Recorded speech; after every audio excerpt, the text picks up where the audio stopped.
Hello दोस्तों, जरा सोचिए, अगर किसी नई स्किल को सीखना अब हफ्तों का काम नहीं बल्कि कुछ ही घंटों का काम बन जाए, तो अगर आप अगले 2 दिन में इतनी तीव्र प्रगति करें कि जो काम असंभव लगे वो कल से ही संभव लगने लगे, तो आपकी जिंदगी बदल सकती है। ये किताब यही वादा करती है, तेज, बुद्धिमान और प्रैक्टिकल तरीकों से how to learn almost anything in 48 hours, यानी 24 घंटे में तीव्र सीखने के रास्ते। लेकिन ये कोई जादू नहीं, ये तरीके हैं। दिमाग की भाषा समझना, याददाश्त के खेल खेलना और एक प्लान जिसके साथ आप डर कम कर परिणाम जल्दी देख पाते हैं। तो तैयार हो जाइए, क्योंकि अगला 60 मिनट हम ऐसे खोलेंगे कि हर चैप्टर आपको नया तरीका और तुरंत इस्तेमाल योग्य कदम देगा। तो चलिए शुरू करते हैं। Chapter first, introduction. यदि मैं कहूँ कि आपकी अगली बड़ी स्किल 48 घंटे में शुरू की जा सकती है, क्या आप उस चुनौती को स्वीकार करेंगे? कितनी बार आपने सोचा है, काश मैं जल्दी सीख पाता, पर समय कम, काम ज़्यादा है और प्रेरणा गायब रहती है। इस अध्याय की शुरुआत उसी जिज्ञासा से होती है, क्या सीखना सिर्फ मेहनत का सवाल है या कोई तरीका भी है जो सीखने की गति बदल दे? लेखक बताते हैं कि दिमाग की एक अलग भाषा होती है, इमेज, कहानी और भावनाएं, और अगर हम उसी भाषा में सिखाएं तो सीखना तेज हो सकता है। इमेजिनेशन और स्ट्रक्चर मिलकर असल चमत्कार करते हैं।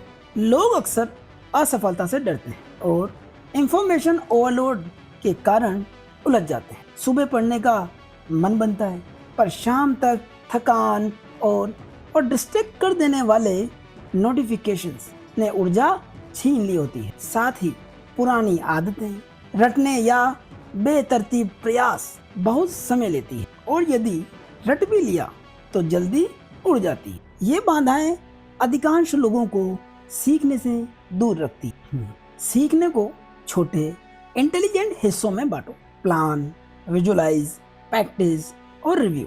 लेखक का अनुभव बताता है कि यदि आप याद नहीं रख पाते हैं, तो लेखक कहते हैं, याद रखना तभी टिकता है जब आप सूचना को किसी मजेदार या भावनात्मक कहानी से जोड़ दें। कल्पना कीजिए, कल आपने एक नया फॉर्मूला, एक छोटा गीत या 5 फ्रेज सीखे और अगले दिन उसे आत्मविश्वास के साथ बोल रहे हैं। उस सुख का एहसास, हल्का रोमांचक, भीतर से गर्व, यही एहसास आपको आगे बढ़ाएगा। ये फीलिंग बताती है कि तेज सीखना केवल तकनीक नहीं, अनुभव भी है। पहला अध्याय एक विश्वास जगाता है, समय कम होना बहाना है, सही तरीके और थोड़ा सा डायनेमिक प्लान होने पर आप बहुत तेज प्रगति कर सकते हैं। एक अगला कदम उन स्पेसिफिक टेक्निक्स को समझना है जो दिमाग को तेजी से ऑब्जर्व कराती है, और उन्हें अपने रोजमर्रा के छोटे रिचुअल्स में बदलना है। रितिका एक ग्रेजुएट छात्रा है, उसे एक इंटर्नशिप के लिए एक नया टूल सीखना था। उसने रोज 40-40 मिनट के फोकस्ड सेशन रखे, हर सेशन के लिए एक छोटी विजुअलाइजेशन बनाई और अगले दिन उसे सिर्फ 5 मिनट दोहराया। नतीजा, 48 घंटों के अंदर वो इतना कॉन्फिडेंट हुई कि उसने इंटरव्यू में प्रैक्टिकल डेमो दिया और सफल हुई। अभी 10 मिनट निकाल कर ये लिखिए कि 48 घंटे में मैं सबसे पहले क्या सीखना चाहती हूँ या चाहता हूँ। सीमा ने 48 घंटे में यात्रा के लिए बुनियादी फ्रेज सीखने का लक्ष्य रखा। उसने फ्रेज को छोटी कहानियों में बदला, टोन पर ध्यान दिया और हर वाक्य को बॉडी जेस्चर से जोड़ा। परिणाम, उसने जरूरत के समय में सजगता से वाक्य बोल दिए। अगले चैप्टर में हम दिमाग की वो 3 प्राथमिक मेमोरी ट्रिक्स सीखेंगे जो किसी सूखे तथ्य को भी जिंदा कहानी में बदल देते हैं, और आप उन्हें तुरंत आजमाना चाहेंगे। जरा सोचिए, अगर आप जिंदगी के अगले 48 घंटे को इस तरह इस्तेमाल कर लें कि एक पुरानी कमजोरी आपकी सबसे बड़ी ताकत बन जाए, आप कैसा महसूस करेंगे? क्या आप कभी वही बात छोड़ देंगे जो हर बार आपसे पीछे खींचते आई है, या एक छोटा सा पहला कदम उठाएंगे जो आपकी अगली बड़ी जीत की शुरुआत बनेगा। चैप्टर 2, क्या होगा अगर आपकी याददाश्त बस थोड़ा सा बदल जाने से किसी भी सूखी जानकारी को फिल्मी जैसी याद बनाकर रख सके, जानेंगे इस अध्याय में। हम अक्सर सोचते हैं मेरा दिमाग ऐसा नहीं कर पाता, पर असल सवाल यह है, क्या हमने दिमाग से उसकी भाषा में बात की? दिमाग तस्वीरों, भावनाओं और अजीब सी कहानियों को ज़्यादा अच्छी तरह पढ़ता है। इस चैप्टर की जड़ यही है, मेमोराइज करने की पारंपरिक रट को छोड़कर हम तस्वीरों, स्टोरीज से बेहतर स्मृति बना सकते हैं। अधिकांश लोग दो ही तरीके अपनाते हैं, बार बार पढ़ना या नोट्स भरना, और फिर आश्चर्य की क्यों याद नहीं रहता। कारण अकेला हथियार है, पर दिमाग को मोटिव करने वाली चीज नहीं देता। दूसरा मुद्दा इंफॉर्मेशन ओवरलोड का है। बहुत सारा डाटा बिना ऑर्डर के आता है और दिमाग उसे डिस्कार्ड कर देता है। साथ ही एब्स्ट्रैक्ट आइडियाज जो फिजिकल रूप में न हो, दिमाग को पकड़ नहीं पाते। जब आप सूचनाओं को सेंसरी इमेज, मूवमेंट और किसी परिचित जगह से जोड़ देते हैं तो वो याद में टिक जाती है। यहाँ कुछ मूल सिद्धांत हैं जिन्हें यह अध्याय सिखाता है। फर्स्ट, इमेज बनाओ। शब्दों को अजीब पहचान वाली तस्वीरों से लिंक करो। सेकंड, एसोसिएशन बनाओ। नई चीजें किसी पुराने अनुभव से जोड़ो। थर्ड, सेंसरी जोड़ो। रंग, आवाज़, सूंघने की बात, टेक्सचर, इन सबको काम में लो। Fourth, order. चीज़ों को सीक्वेंस में रखो। कल्पना कीजिए आप किसी परीक्षा में बैठे हैं और आपका दिमाग अचानक वो फॉर्मूला, नाम, तरीके जिसको आपने सोचा भी नहीं था कि ये याद रहेगा, एक एक करके सामने रख देता है। वो खुशी और आश्चर्य, यही आपको टेक्निक दोहराने के लिए प्रेरित करेगा। ये अनुभव सेंसेशन जैसी तीव्रता देता है, बफर नहीं बल्कि मास्टरी का एहसास। निष्कर्ष साफ है, मेमोरी एक स्किल है, इसे मेथोडिकली सीखा जा सकता है।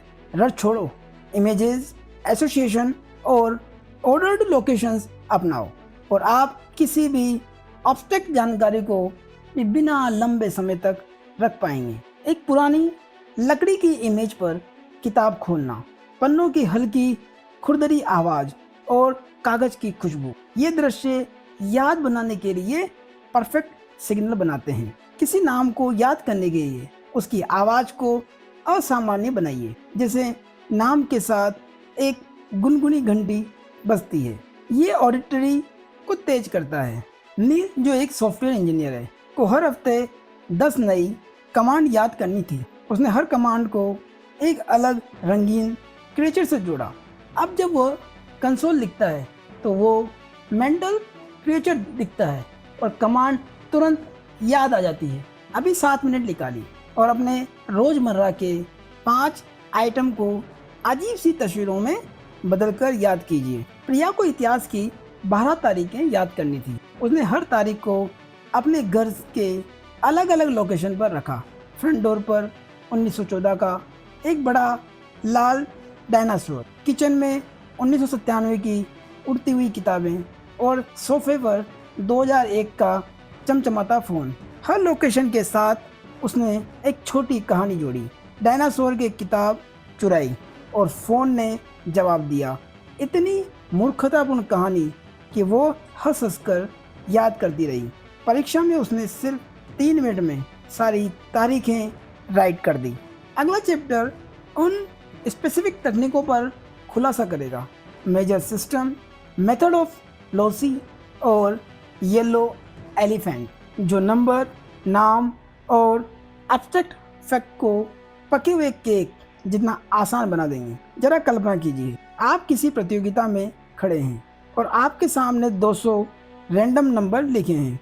लोग सोचते हैं कि इन्हें याद रखना नामुमकिन है, लेकिन वहीं कोई सामान्य इंसान आपकी तरफ ही है, मुस्कुराते हुए 5 मिनट में पूरा क्रम सुना देता है। तो सवाल उठता है, क्या उसने कोई जादुई शक्ति का इस्तेमाल किया या दिमाग का कोई ऐसा रहस्य जिसे हम सब इस्तेमाल कर सकते हैं।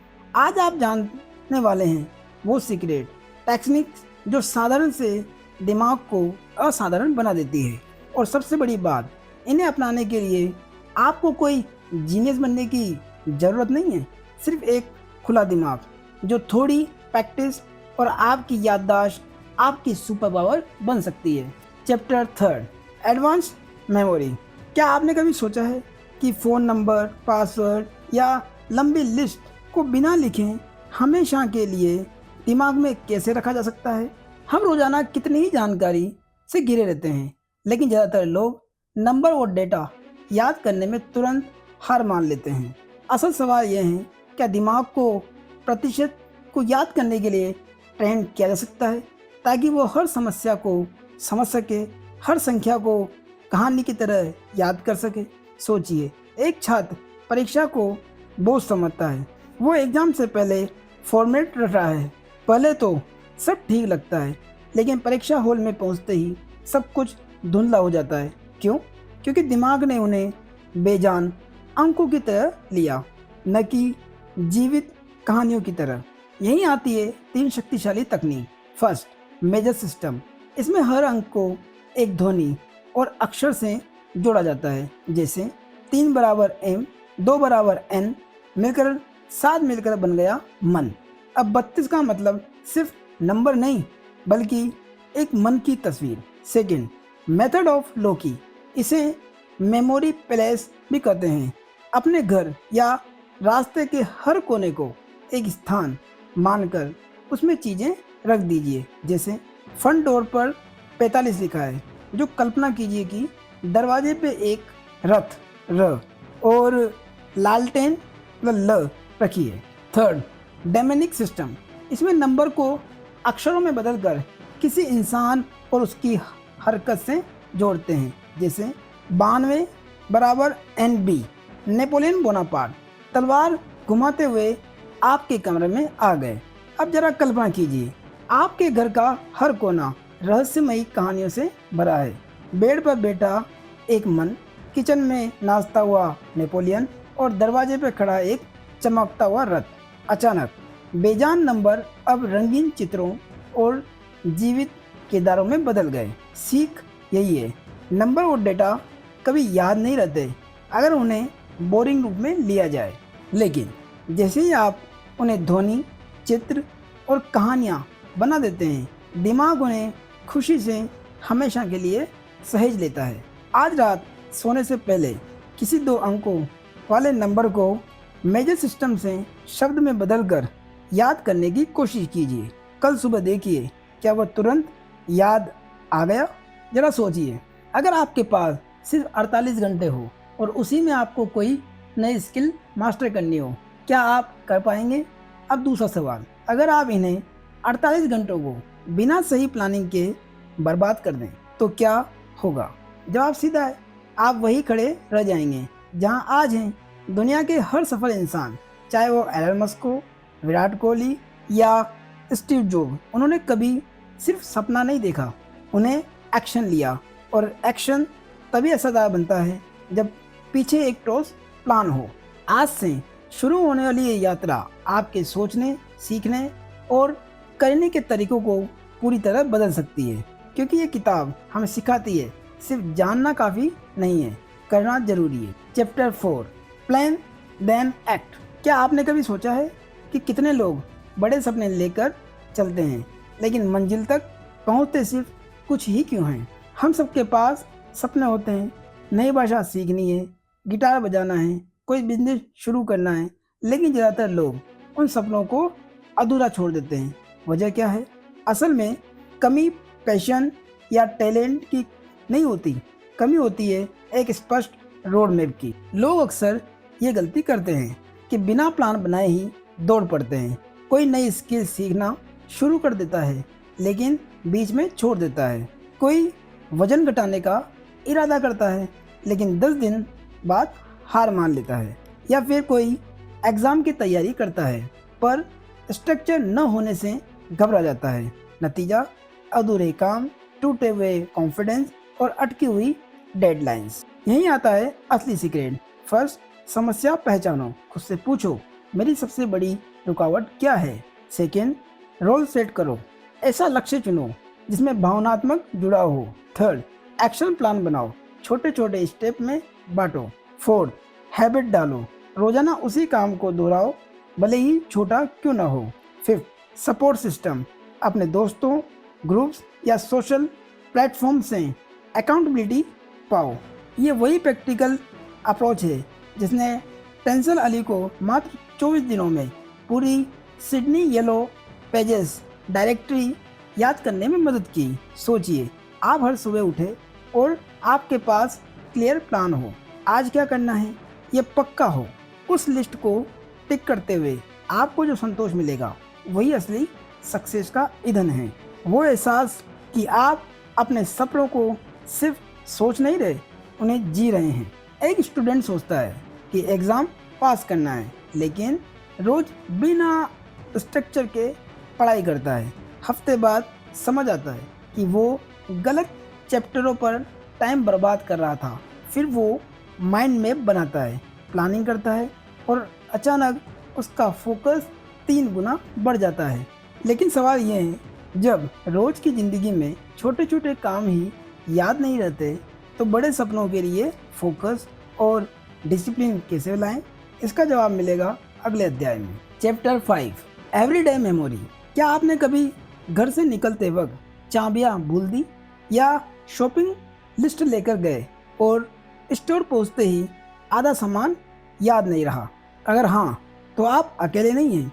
लेकिन सोचिए, अगर आपका दिमाग रोज़मर्रा की छोटी छोटी चीज़ें बिना किसी मेहनत के याद रखने लगे तो आपकी ज़िंदगी कितनी आसान हो जाएगी। हम सबको लगता है कि बड़ी चीज़ें याद रखना मुश्किल है, पर असल में चुनौती अक्सर छोटी चीज़ों में होती है, जैसे पासवर्ड, नाम या मोबाइल कहाँ रखा था।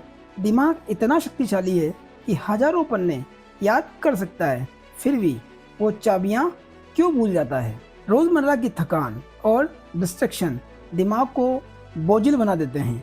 हम कई बार मल्टीटास्किंग करते हैं और ध्यान छोटी चीज़ों पर नहीं जाता। नतीजा, फ्रस्ट्रेशन, समय की बर्बादी और कभी कभी शर्मिंदगी। लेखक बताते हैं, अगर बड़ी जानकारी याद हो सकती है तो रोज़मर्रा की छोटी चीज़ें क्यों नहीं? टेक्निक सरल है। फर्स्ट, विजुअलाइज करें। चीज़ को बड़ा, रंगीन या अजीब इमेज बना दीजिए। जैसे चाबियों को कल्पना करें कि वे हाथी के कान जितनी बड़ी है। सेकेंड, एसोसिएट करें। नई जानकारी को किसी पुराने अनुभव से जोड़ें।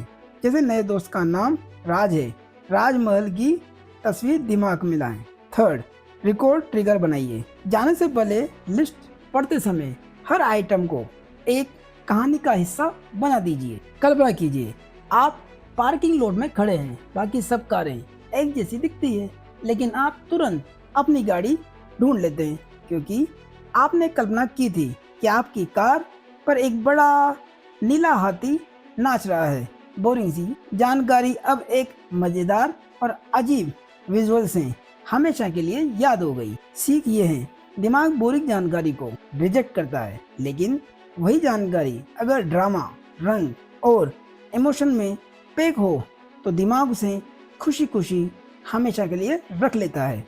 आज रात जब सोने जाएं तो 3 रोज़मर्रा की चीज़ों जैसे चाबियाँ, पेन, चार्जर को फनी विजुअल में बदलकर याद करने की कोशिश करें। कल सुबह देखें क्या वो तुरंत याद आ गई। लेकिन सवाल है, जब पढ़ाई या एग्ज़ाम की भारी जानकारी सामने आती है तो क्या वही एवरीडे ट्रिक्स काम करती है? जानेंगे अगले अध्याय में। Chapter 6, study techniques. क्या आपने कभी घंटों पढ़ाई की है और अगले ही दिन महसूस किया कि आधा भी याद नहीं रहा? तो फिर क्या ऐसा कोई तरीका हो सकता है जिससे पढ़ाई सिर्फ याद नहीं बल्कि मज़ेदार भी बन जाए? हम सब बचपन से सुनते आए हैं, पढ़ाई करो, मेहनत करो, लेकिन सच्चाई ये है कि ज़्यादातर लोग पढ़ाई को बोझ मानते हैं। क्यों? क्योंकि वे बार बार एक ही पेज रटते हैं और दिमाग ऊब कर उसे रिजेक्ट कर देता है। परीक्षा के वक्त क्रेमिंग यानी रटाई करना, बोरिंग विषय जैसे इतिहास या गणित पढ़ते समय नींद आ जाना, और सबसे बड़ी चुनौती, याद तो होता है पर एग्ज़ाम हॉल में दिमाग खाली हो जाता है। ये तीनों बड़ी चुनौतियाँ हैं। असली दर्द ये है कि मेहनत करने के बावजूद नतीजा कमज़ोर आता है। लेखक कहते हैं पढ़ाई सिर्फ जानकारी भरना नहीं, बल्कि उसे दिमाग की भाषा में बदलना है, यानी इमेजिनेशन, विजुअलाइजेशन और एसोसिएशन। इसके 5 स्टेप है। फर्स्ट, मोटिवेशन से शुरू करो। क्यों पढ़ रहे हो ये क्लिक करो। सेकंड, ड्राई कंटेंट को ट्रांसफॉर्म करो। फॉर्मूला, डेट्स या फैक्ट को फनी स्टोरीज में बदलो। थर्ड, माइंड मैप्स बनाओ ताकि पूरा विषय एक पिक्चर में नजर आए। फोर्थ, फॉर्मूलाज को इमेज दो, जैसे पाई को इमेजिन करो कि ये सचमुच पाई है। 5, ग्रुप स्टडी और डिस्कस अपना सकते हैं। दिमाग आइडिया शेयर करके और तेजी से सीखता है। कल्पना कीजिए आप गणित का फॉर्मूला पढ़ रहे हैं। अगर आप उसे सिर्फ सिंबल्स की तरह देखेंगे तो बोरिंग लगेगा, लेकिन जैसे ही आप उसे एक फनी स्टोरी में बदलते हैं, जैसे नंबर्स पार्टी कर रहे हो, वो अचानक दिमाग में पक्का बैठ जाता है। अब सोचिए एग्जाम हॉल में वही फनी स्टोरी दिमाग में फ्लैश होगी और आप तुरंत उत्तर लिख देंगे। सीख साफ है, पढ़ाई बोझ नहीं होनी चाहिए। अगर उसे दिमाग की विजुअल लैंग्वेज में बदल दें तो पढ़ाई यादगार और आसान बन जाती है। आज कोई भी बोरिंग टॉपिक उठाइए और उसमें से सिर्फ एक प्रोग्राम को फनी विजुअल स्टोरी में बदलकर याद कीजिए। देखिए क्या वे तुरंत दिमाग में बैठ गया। अगला सवाल ये है, अगर कोई नई भाषा सीखनी हो तो क्या वही स्टडी टेक्निक्स काम करती है? जानेंगे अगले अध्याय में। चैप्टर 7, सोचिए अगर आप सिर्फ 2 महीने में किसी नई भाषा में बातचीत करना शुरू कर दें तो क्या ये मुश्किल है या सिर्फ हमारी सोच की दीवार है? नई भाषा सीखने का ख्याल रोमांचक है, नई संस्कृतियाँ, नए दोस्त, नए अवसर। लेकिन जैसे ही लोग सुनते हैं मैंडरिन बहुत कठिन है, फ्रेंच जटिल है, वो कोशिश करने से पहले ही हार मान लेते हैं। मेरे पास समय नहीं है, मैं शब्द याद करता हूँ लेकिन जल्दी भूल जाता हूँ, उच्चारण बिगड़ गया तो लोग हंसेंगे। ये 3 डर हर लर्नर को रोकते हैं। लेखक बताते हैं कि भाषा सीखने के लिए आपको पूरी डिक्शनरी याद करने की जरूरत नहीं, सिर्फ फ्रेजेज यानी छोटे छोटे वाक्य सीखिए। इसकी 5 स्टेप है। फर्स्ट, डेली 40 मिनट्स फ्रेजेज को याद करने और बोलने में लगाइए। सेकंड, विजुअलाइजेशन, हर फ्रेजेस को किसी चित्र या मजेदार कहानी से जोड़िए। थर्ड, फ्रेंची एक्शन प्रैक्टिस, सही लहजे पर ध्यान दीजिए, खासकर tone languages. Fourth, context learning, शब्द अलग से नहीं बल्कि पूरे वाक्य में सीखिए। 5, सेल्फ टेस्टिंग, खुद को रोज परखिए, जैसे किसी दोस्त से छोटी बातचीत। कल्पना कीजिए आप पहली बार पेरिस की सड़कों पर खड़े हैं, आपने बोंजूर कोमा सवा कहा और सामने वाला मुस्कुराकर जवाब देता है। उस एक पल में आपके भीतर आत्मविश्वास की एक लहर दौड़ जाती है। भाषा सिर्फ शब्द नहीं, पुल है दिल से दिल जोड़ने का। भाषा सीखने की असली कुंजी है फ्रेजेस, विजुअलाइजेशन और डेली प्रैक्टिस। कंसिस्टेंसी जीत दिलाती है। और हाँ, हर बार जब आप नई भाषा में एक छोटा वाक्य बोलते हैं, आप अपने पुराने डर पर जीत हासिल करते हैं। नई भाषा की आवाज़ों की मधुरता, जैसे पहली बार कोई गीत सुना हो, कॉफ़ी की महक के बीच किसी कैफे में अभ्यास करना, शब्दों की गूंज कानों में उतरते ही दिल को छू लेती है। एक ऑफिस वर्कर ने ठान लिया कि उसे स्पेनिश सीखनी है। उसने रोज सिर्फ 20 फ्रेजेस सीखे और उन्हें बस मेट्रो में सफ़र करते समय दोहराया। 1 महीने बाद वो अपने स्पेनिश क्लाइंट से सीधे बात करने लगा और हैरानी की बात यह थी कि उसके आत्मविश्वास ने उसकी प्रमोशन भी आसान बना दी। आज ही अपनी पसंद की कोई भाषा चुनिए, उसमें सिर्फ 5 फ्रेजेस लिखकर याद कीजिए और शाम तक किसी से जरूर बोलिए। लेकिन क्या सिर्फ भाषा ही नहीं, संगीत भी आपके दिमाग को तेज बना सकता है। जानेंगे अगले अध्याय में। Chapter 8, music. क्या आपने कभी सोचा है सिर्फ एक धुन आपके दिमाग की गति और याददाश्त को 2 गुना कर सकती है। सिर्फ सुनना नहीं बल्कि खुद बजाना, यही है संगीत का असली जादू। संगीत हमेशा से इंसान की आत्मा को छूता आया है, लेकिन सवाल ये है, क्या इसे सीखना सिर्फ मनोरंजन है या ये आपके दिमाग को और तेज करने का साधन है? बहुत से लोग गिटार या पियानो उठाते हैं लेकिन कुछ ही दिनों में छोड़ देते हैं, कारण नोट्स याद नहीं रहते, उंगलियां दर्द करती है या फिर थ्योरी समझ में नहीं आती और फिर वही सोच बन जाती है, ये मेरे बस का नहीं। लेखक कहते हैं संगीत सीखना भी एक मेमोरी गेम है। अगर आप सही तकनीक अपनाएं तो ये कठिन नहीं बल्कि मज़ेदार हो जाता है। फर्स्ट स्टेप, पोस्चर सही रखिए। गिटार को सीधा और आरामदायक पकड़ना जरूरी है। सेकंड, स्मॉल नोट्स फर्स्ट, पहले छोटे छोटे नोट्स सीखिए जैसे कोई धुन का टुकड़ा। थर्ड, टेबलेचर से सीखिए, ये शुरुआती लोगों के लिए आसान नक्शा है। फोर्थ, मेमोरी टेक्निक्स का इस्तेमाल कीजिए जैसे मेजर सिस्टम, इसमें हर नंबर को आवाज़ या शब्द से जोड़ते हैं। 5, विजुअलाइजेशन, नोट्स को कहानी या तस्वीर से जोड़ दीजिए। कल्पना कीजिए आप पहली बार गिटार पर फ्यूर एलेक्स की धुन छोड़ते हैं, कमरे में हल्की रोशनी है और हर नोट जैसे हवा में तैरता है। उस पल लगता है जैसे आपके हाथ से सिर्फ संगीत नहीं बल्कि आत्मविश्वास भी बह रहा है। संगीत सीखना सिर्फ धैर्य और रिपीटेशन की बात नहीं, ये स्मार्ट मेमोरी टेक्निक्स और विजुअलाइजेशन से तेज हो सकता है। और सबसे बड़ी बात, संगीत सिर्फ सुना नहीं जाता, जिया जाता है। एक स्टूडेंट ने ठाना कि उसे पियानो सीखना है। शुरुआत में उसे नोट्स याद नहीं रहते थे, लेकिन उसने हर नोट को अलग रंग और कहानी से जोड़ना शुरू किया। कुछ ही हफ्तों में उसकी उंगलियां खुद ब खुद सही कीज पर पढ़ने लगी। उसने कहा, अब पियानो बजाना किताब पढ़ने जितना आसान लगने लगा है। आज आप कोई भी इंस्ट्रूमेंट बजाते हैं या नहीं, फर्क नहीं पड़ता, बस एक गाना सुनिए और उसके 10 सेकंड की धुन को गुनगुनाइए, फिर उसे किसी कहानी से जोड़िए और कल फिर दोहराइए। लेकिन क्या सिर्फ संगीत ही नहीं बल्कि दुनिया की हर जानकारी, देश, राजधानी, यहाँ तक कि पूरे फोन बुक याद की जा सकती है। जानेंगे अगले अध्याय में। Chapter 9, knowing more about everything. क्या सच में आप पूरी दुनिया का ज्ञान, देशों की राजधानियों से लेकर मशहूर उदाहरणों तक आसानी से याद रख सकते हैं? अगर दिमाग को सही ढंग से इस्तेमाल किया जाए तो जवाब है हाँ। हम रोज जानकारी से घिरे रहते हैं, अखबार, इंटरनेट, बातचीत, किताबें, लेकिन सच्चाई ये है कि इतनी जानकारी को लंबे समय तक याद रखना लगभग असंभव लगता है। तो सवाल उठता है, क्या इंसान सच में सब कुछ याद रख सकता है? अक्सर हमें जरूरी बातें भूल जाते हैं। स्कूल के स्टूडेंट को देशों की राजधानियाँ याद नहीं रहती। क्विज प्रेमियों को उत्तर याद आते आते समय निकल जाता है।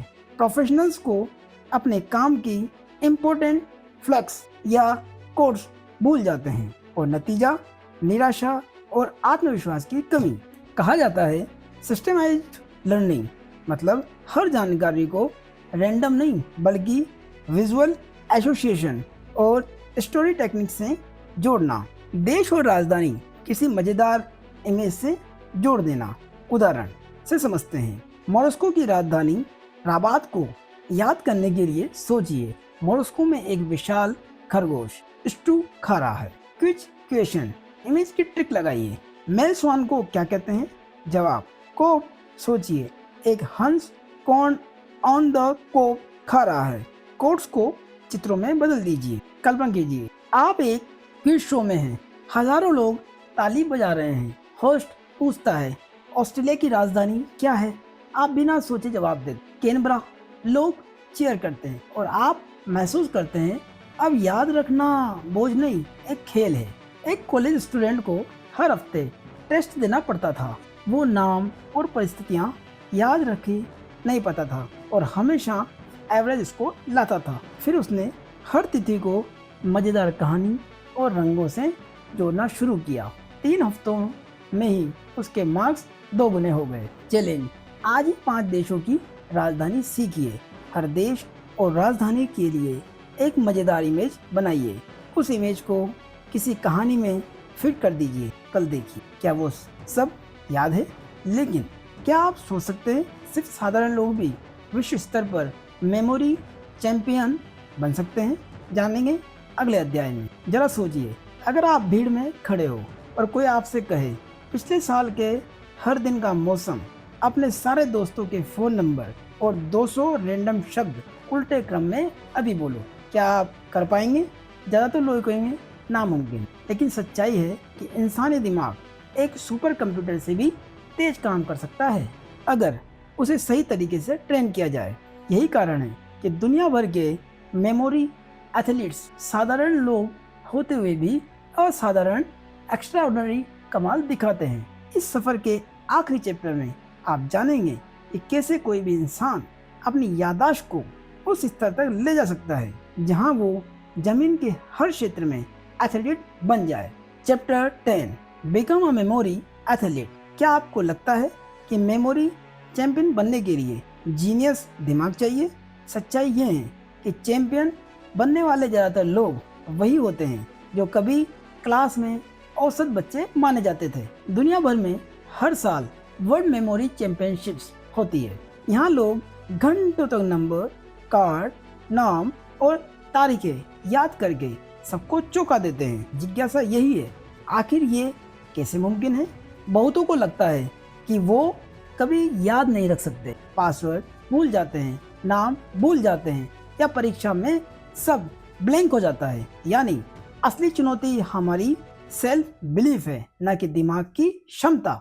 लेखक बताते हैं कि एथलीट बनने का मतलब ये नहीं है कि आप सबसे बुद्धिमान हैं, इसका मतलब है आप सबसे ज़्यादा प्रैक्टिस करने वाले हैं। मेमोरी सिस्टम और मेथड ऑफ लोसी को रोजाना ट्रेन किया जाए। छोटे छोटे टारगेट से शुरुआत हो और धीरे धीरे मस्तिष्क की एंड्योरेंस बढ़ाई जाए तो कोई भी एथलीट बन सकता है। सोचिए वो पल कैसा होगा जब आप अपने दोस्त के बीच किसी का भी नाम तुरंत याद करके बता दें, या किसी इवेंट में एक लंबा स्पीच बिना एक भी नोट देखें बोल जाएं। वो गर्व और आत्मविश्वास, यही है मेमोरी थ्रेट बनने का जादू। निष्कर्ष साफ है, एक्स्ट्राऑर्डिनरी मेमोरी एक टैलेंट नहीं बल्कि एक ट्रेन की हुई हैबिट है। एक दिन की प्रैक्टिस, सही स्टडीज और धैर्य ही आपको इस स्तर तक ले जा सकते हैं। आंखें बंद करके और एक बड़े हॉल की कल्पना करें जहाँ सन्नाटा है, केवल घड़ी की टिक टिक सुनाई देती है। टेबल पर कोट्स बिखरे हैं, पन्नों पर हजारों नंबर लिखे हैं। आप जैसे जैसे उन्हें देखते हैं आपके दिमाग में हर नंबर एक कहानी बनता है, जैसे चमकती हुई रोशनी। सोचिए एक साधारण कॉलेज स्टूडेंट जिसे पहले छोटे छोटे फैक्ट्स भी याद नहीं रहते थे, लेकिन 3 महीनों की मेमोरी ट्रेनिंग के बाद वो क्लास में सबसे आगे निकल गया और अब प्रोफेसर के सवाल का जवाब बिना किताब देखे दे सकते। आज से आप एक हफ्ते तक रोज 20 सेकंड शब्द लेकर मेथड ऑफ लॉजिक से उन्हें याद करने की प्रैक्टिस करें। देखिए कैसे आपका कॉन्फिडेंस खुद ब खुद बढ़ता है। तो अब सवाल ये है, क्या आप वही रहेंगे जो बार बार चीज़ें भूल जाता है और फिर खुद पर शक करता है, या फिर वो इंसान बनेंगे जो अपने दिमाग को रोज नए स्तर पर ट्रेन करता है और याददाश्त को अपनी सबसे बड़ी ताकत बनाता है? ये वीडियो पसंद आई हो तो लाइक करें, कमेंट करें और सब्सक्राइब करें। Thank you.